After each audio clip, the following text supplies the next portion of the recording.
Идем к международным темам. В Москве продолжается крупнейшая в Европе выставка «Комплексная безопасность-2015».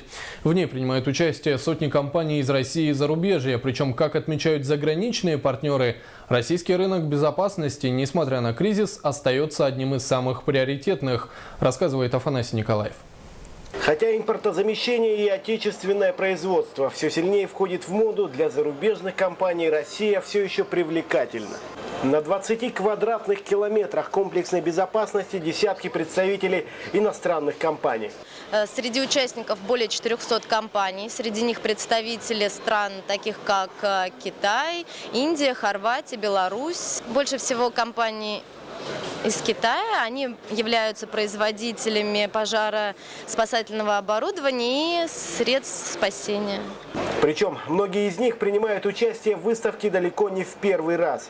И понимая масштабы российского рынка на сиюминутные политические дрязги, серьезные иностранные партнеры не размениваются. Все такие вещи, как спасательное снаряжение, горно-спасательное снаряжение для различных производств, естественно, в нашей стране необходимо. И итальянцы понимают, что это достаточно серьезный рынок, и они готовы биться за этот рынок. Как было сказано, больше всего среди зарубежных участников салона представителей КНР.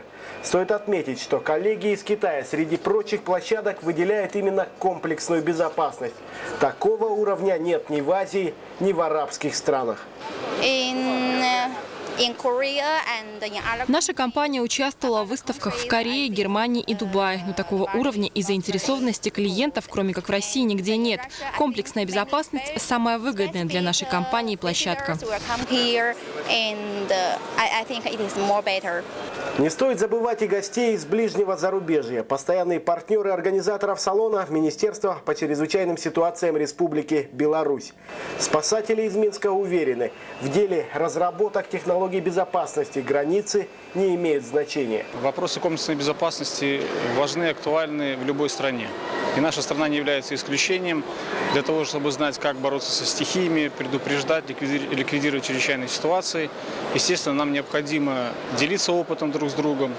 Поэтому мы здесь и находимся, чтобы представить свой опыт и, что немаловажно, получить опыт наших коллег из других стран. В целом, в работе салона границы определяются только необходимостью пригласить переводчика. Спасение человеческих жизней вне политики.